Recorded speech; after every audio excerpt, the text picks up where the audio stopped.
20 commuters are injured. This follows the collision between two trains at the Riebeeck Park train station in Kempton Park in Johannesburg last night.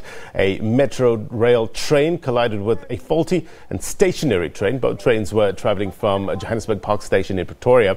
Now, Metrorail says only 3 passengers were admitted in hospital and there are no fatalities. On the line, we have Metrorail spokesperson Lillian Mofokeng to give us an update on the story. Lillian, thank you very much indeed for your time. I mean, firstly, just give us a sense of how does an accident like this happen? You have a stationary train and something hits them from behind. How does this occur? Where's the signals? Where are the warning signs? Good morning. Thanks for having us. At the moment, we do not know exactly what could have led to us having 2 trains being on the same track, going towards the same direction. But what I can confirm is that the train that was in front, it was actually stationary at Van Riebeeck on the platform, and that train had been reported already to be having a technical fault.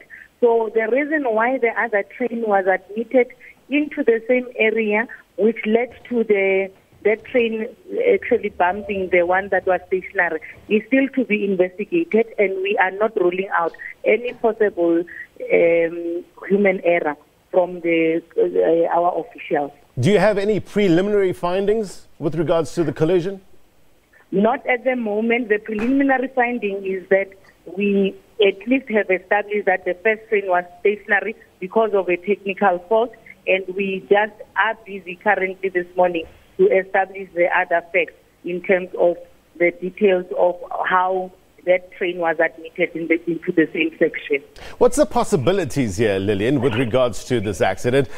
In terms of how would this train that was coming from behind know that there's another train in front of it? Just put us in the picture in terms of what sort of warning signs, what sort of mechanisms are in place to avoid such things and where the failures could be. It is important that I indicate that at the time of the accident, we were manually authorizing trains in that particular area. And that is because of the infrastructure upgrades that are taking place. So the train, when a train driver drives into a section and the signals are not functional, he gets permission from the controlling officers to say, yes, you can go into the platform or into that particular station and which area you must actually occupy.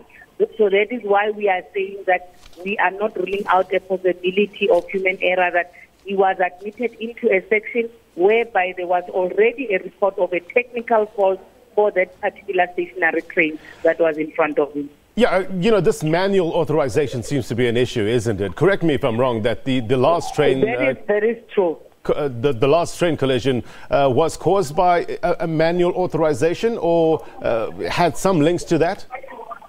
It is one of the elements that caused the previous accident as well. Okay, let's talk about the passengers, the injured. What's the latest with regards to those that are currently in hospital? I can confirm that yesterday we had reports from the Ekurhuleni emergency services that were treating people on site and distributing them to various hospitals, that there were 320 people that were actually reported to have suffered injuries.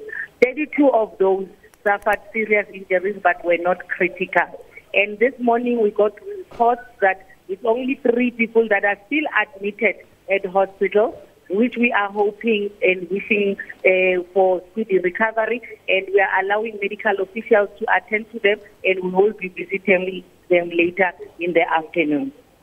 All right. In terms of delays, what can commuters expect?